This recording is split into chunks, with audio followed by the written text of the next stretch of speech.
Boa tarde. Que a paz de Deus esteja com você neste momento. Nesta tarde, quero lembrá-lo de que Deus é a fonte de toda inspiração e esperança. Ele é o nosso refúgio em meio às tribulações e nos fortalece diante dos desafios da vida. Deus é o Pai amoroso que nos sustenta e guia. Ele conhece cada detalhe das nossas vidas e está presente em todos os momentos. Que nesta tarde você possa sentir a presença divina, renovando suas forças e trazendo consolo ao seu coração.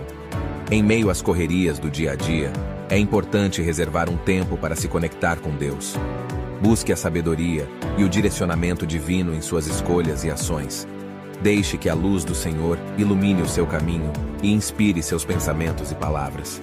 Que esta tarde seja uma oportunidade para cultivar a gratidão a Deus. Agradeça por sua fidelidade e bondade, por sua proteção e provisão em sua vida.